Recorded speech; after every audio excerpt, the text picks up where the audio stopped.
buenas tardes y bienvenidos a un nuevo capítulo de La Repisa. Estamos ya en nuestro tercer mes con este programa en que semana a semana les recomendamos buenos libros para leer. Y hoy están conmigo mis grandes amigos Francisco Orrego y Alejandra Cantor. ¿Cómo están ustedes, Francisco? Hola Pía, hola Alejandra. Muy bien, feliz de estar aquí nuevamente con ustedes. Qué bien. ¿Y Alejandra? Yo también, muy contenta de verlos y ver cómo avanza también La Repisa, cada día con más seguidores, así que felicitaciones Pía y a todo el equipo. Muy bien, pues. Quería partir hoy día con Francisco porque entiendo que él eligió algunos libros relacionados a una efeméride muy importante. Francisco, así es, tal cual. La semana pasada, el 9 de julio, celebramos el Día de la Batalla de la Concepción. Y no solamente eso, sino que el Día de la Bandera, por lo tanto es un día muy especial para el Ejército de Chile y para el país en general. Así que escogí un maridaje para esta semana, que es, por una parte, el adiós al séptimo de línea y por otro lado, un veterano de 3 guerras. Muy bien, pues partamos entonces. ¿Con cuál vas a partir? Voy a partir con Adiós al séptimo de línea. Es una novela épica e icónica, ¿no es cierto?, de nuestra juventud. Yo creo que muchos lo hemos leído en más de alguna ocasión, en mi caso por lo menos 2, escrita, ¿no es cierto?, por no sé si es periodista, novelista, iquiqueño, ¿no es cierto?, Jorge Inostroza, el año 55, así que te puedes imaginar lo antigua que es, pero el relato es fantástico. Es un libro que está dividido en 5 tomos, donde de alguna manera se relatan todas las aventuras, desventuras de algunos regimientos chilenos y personajes chilenos, algunos reales, otros ficticios, etcétera, durante la Guerra del Pacífico. Y particularmente es la historia de un regimiento que se llamaba Esmeralda, porque se creó después del combate naval de Iquique, un poco en homenaje al buque chileno, pero que después, durante la guerra, termina siendo bautizado, rebautizado como el séptimo de línea. Así que en ese sentido, por eso lleva el nombre de este regimiento el libro. Bueno, este es una, como les decía, una novela histórica donde se mezclan personajes ficticios y reales con hechos también ficticios y reales, donde se hace un recorrido de toda la Guerra del Pacífico de manera cronológica, en los 5 tomos. El primer tomo, para hacerlo bien rápido, básicamente aborda toda la problemática de los trabajadores chilenos en Antofagasta y de todos los movimientos que ellos hacen en defensa de sus intereses. El tomo 2, ya avanzando derechamente en lo que es la campaña naval y terrestre, particularmente con la ocupación de Antofagasta y la batalla de Tarapacá. El tomo 3 aborda el periodo de lo que es básicamente de la misma batalla de Tarapacá, donde nos deja el tomo anterior, y la toma de Lima o el ingreso a Lima por parte del ejército chileno. Y finalmente el tomo 4, principalmente aborda todo lo que es la campaña en la Sierra Peruana y la resistencia de la militancia y la guerrilla peruana. Y por último, el último tomo ya es la parte de el regreso de los chilenos después de haber administrado y ayudado a apoyar, por así decirlo, al nuevo gobierno peruano que se instala una vez terminada la guerra con la firma del Tratado de Ancón.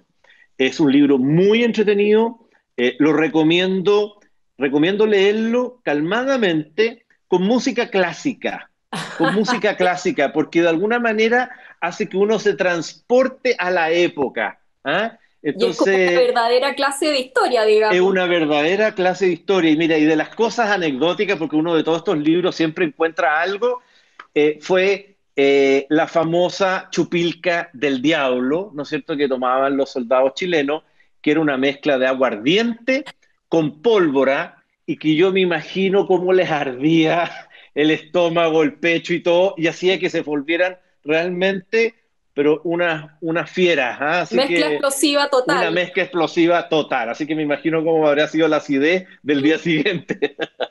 Así que esa sería mi recomendación mi primera recomendación para hoy. Muy bien, gracias Francisco. Vamos a ir con la Alejandra porque tal como tú tienes tus preferidos en la novela histórica, la Alejandra tiene una sensibilidad particular por la música y las artes en general, ¿o no? Así es. En mi caso, quiero hacer mi mariaje, es con música y con músicos. Estas lindas historias están reflejadas en dos libros. Primero voy a hablar de El ruido del tiempo de Julian Barnes. Julian Barnes es posiblemente de los escritores ingleses más importantes de la época contemporánea. Se hizo muy conocido con El loro de Flaubert, pero con El ruido del tiempo a mí me llegó en lo más profundo. Narra la vida, esta novela, de no muchas páginas, pero muy entretenida, narra la vida de Shostakovich. Dmitri Shostakovich, uno de los más grandes compositores rusos, que fue censurado y fue muy castigado durante la época de Stalin, y después, a la muerte de Stalin, fue reivindicado como de los grandes artistas y próceres de la era soviética. Pero tuvo que vivir con eso y viviendo bajo esa censura permanente.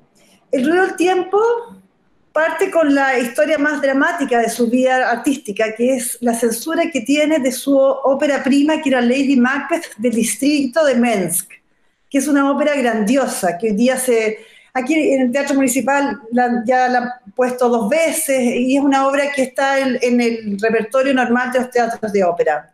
Sin embargo, esta ópera fue censurada, y lo que narra la novela es cómo Shostakovich tuvo que vivir en esta censura, en este castigo, en esta época tan negra, donde su creación era muy limitada. Y habla con un poco del gran conflicto del arte con el poder, el artista con el que tiene el poder, y sobre todo poderes absolutos como el que tenía Stalin. Es una novela fascinante que nos invita a recorrer esa época oscura, pero con mucha música y con grandes sinfonías. Shostakovich es un grandioso compositor, eso es lo que puedo contarles. Oye Alejandra, ¿y él, perdona, él se fue de la Unión Soviética o vivió ahí siempre? Siempre, nunca pudo salir. O sea, salió una vez, lo invitaron, y lo cuenta la novela, pero lo invitaron a un congreso no sé, a una cosa muy importante, pero no tenía ni terno. Entonces le dijo, yo no puedo ir porque no tengo ropa adecuada para estar en una ceremonia como esa. Y así el Estado soviético le tuvo que comprar zapatos y un frac para ir a esa ceremonia tan importante. Mira. No, es terrible, una vida durísima, pero El ruido del tiempo te habla de que finalmente ganó la música.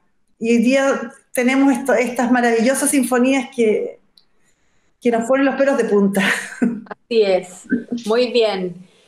Vemos entonces con Francisco y su segunda novela histórica relacionada a la Guerra del Pacífico también, ¿o no? Es una de las guerras comprendidas en el libro, ¿no es cierto?, de Guillermo Parvex, que fue un éxito como fue un veterano de 3 guerras. Debo confesar que este libro casi me costó el matrimonio, porque si bien me lo regaló mi señora, me perdió durante varios días en que me encerré a leerlo, y fue un éxito un libro que lo vamos a comentar, y por eso lo recomiendo, a pesar de que ha sido tremendamente leído, pero creo que es de esos libros que hay que rescatar, ¿no es cierto?, en algún momento de la vida, y especialmente para los más jóvenes. Si bien no es estrictamente una novela histórica, como era mi recomendación anterior, en la práctica es un libro tan entretenido, tan ameno y tan bien escrito, que en la práctica se transforma en una novela. Por los datos reveladores, curiosos de la época, hay mucho de historia, y tiene la particularidad de que en su preparación y en su edición se recogieron básicamente apuntes de entrevistas del abuelo de Guillermo Parvex con el personaje principal, que es José Miguel Varela, que era este veterano, donde de alguna manera, con algunas notas adicionales, él logró reeditarlo en primera persona, porque todos estos apuntes y todos estos relatos estaban en tercera persona o en segunda persona. Entonces, lo hizo después de muchas largas conversaciones donde se junta todo este material, etc. Y en la práctica, lo que se estima de alguna manera es que este señor, como era de profesión abogado, llevaba una especie de diario de vida, o al menos alguna libreta, o tenía el hábito de apuntar todo, porque lo registraba todo, no solo el desarrollo de las grandes batallas, por así decirlo, sino que además la vida que se había o se desarrollaba en los campamentos, las relaciones entre los distintos estamentos del ejército. Es muy entretenido. Bueno, él finalmente su vida la termina una vez ya retirado como abogado, o sea, y como notario más bien en Temuco. Pero quizás lo que más llamó la atención de este libro y que quizás fue lo que hizo que fuera un éxito en venta, es que era un chileno bastante común y corriente, de clase media, nacido en Concepción, educado en el colegio en Concepción, estudió leyes en Concepción, y que recogió después del combate naval de Iquique ese llamado fervoroso patriótico que impulsaban varios políticos de la época, entre ellos mi tatarabuelo Vicuña Maquena, y se enroló en el ejército, y curiosamente fue de los primeros que lo hizo de manera voluntaria. El resto de las personas con que a él le tocó convivir eran toda gente que lo habían obligado. Ahora, lo entretenido de él es que básicamente le tocó participar en 3 guerras o en 3 eventos. Primero, la Guerra del Pacífico. Segundo, la guerra o la campaña de pacificación de la Araucanía. Y por último, la guerra civil. Y tuvo en toda ella una exitosa carrera militar muy destacada. Pero como les decía, no solo se destacó por graficar muy bien cómo eran estas batallas de manera bastante cruda, algunas de ellas que dejan realmente impactados, sino que también la vida de tropa, por así decirlo. Y respecto en particular de la Guerra del Pacífico, hizo un llamado, por así decirlo, al abandono en que el Ejército y el Estado de Chile hicieron a todos los veteranos. Efectivamente, ahí hay una deuda histórica. Y de las cosas que yo aprendí de esta parte de la Guerra del Pacífico fue la expresión que muchos de ustedes pueden conocer, quizás los más viejos, que es estar en jauja. Estar en jauja es estar en un estado máximo de felicidad, y eso obedece a un pueblo en la puna o en el altiplano peruano, donde llega la tropa chilena y encuentra todo tipo de víveres, comida, alimentación, agua. Entonces para ellos fue como estar en el paraíso, y de ahí viene estar en jauja. Después repasa él la historia de su incursión o de su participación en lo de la Araucanía, y ahí quizás lo que más me llamó la atención, que él lo explica, fue cómo le tocó ver, producto de la penuria en que quedaron muchos los veteranos del 79, de la Guerra del Pacífico, es que se enrolaron en milicias en esa región, y por lo tanto a él como funcionario o miembro del ejército chileno le tocaba participar y pelear en contra de excombatientes de su mismo bando en la Guerra del Pacífico, que ahora se enfrentaban entre ellos, cosa que después vuelve a suceder en términos similares en la Guerra del Pacífico. Y ahí, obviamente, estamos hablando de la experiencia de alguien que fue, y un relato de alguien que fue muy leal a los balmacedistas y a la Balmaceda. Así que él tomó partido por ello.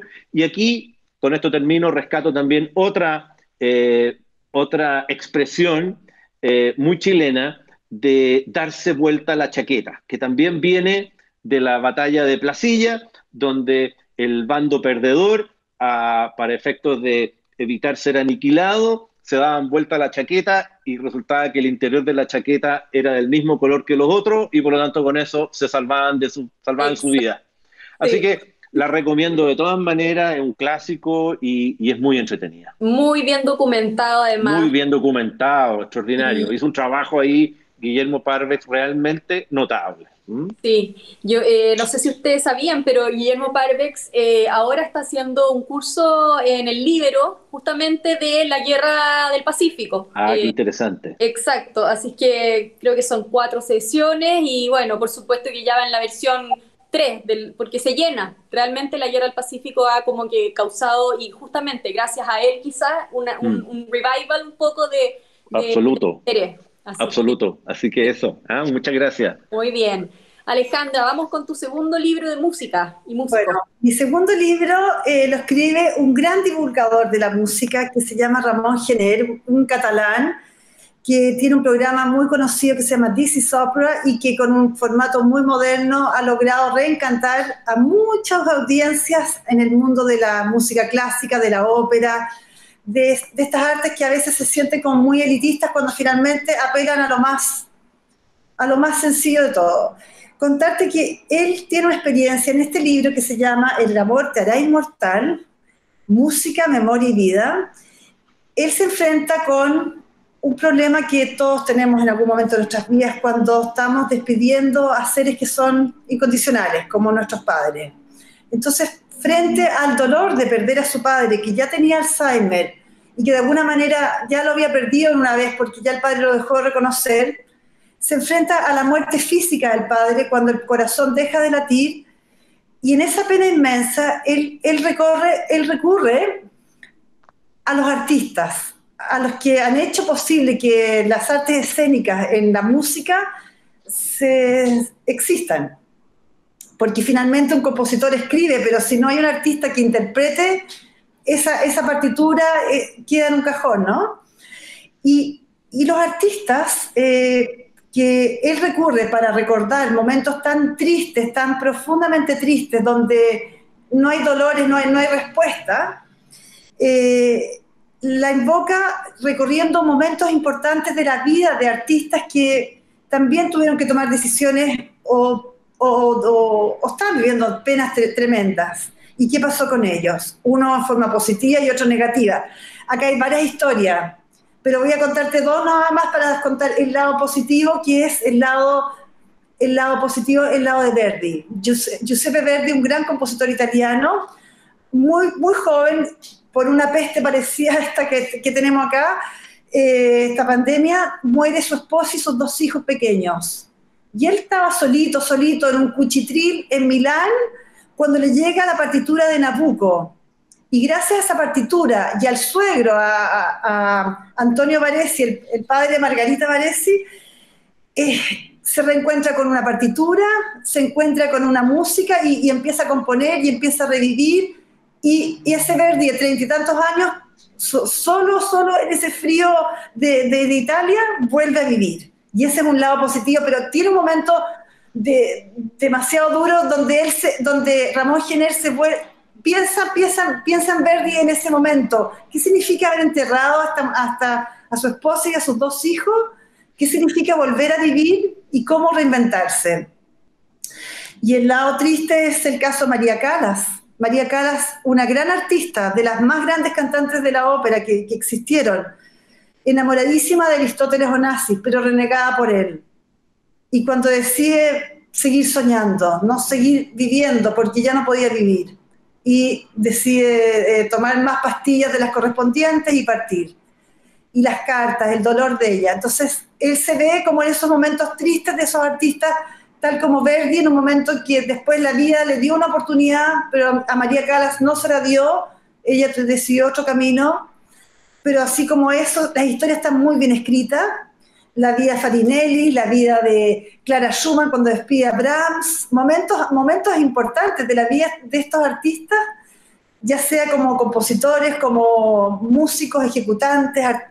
Es maravilloso. A mí Ramón Gener, este es un regalo que me hizo una gran amiga, y lo guardo como de los libros que más quiero porque me invocan un poco lo que significa el dolor en la vida de los artistas y lo que significa renacer en la vida de los artistas.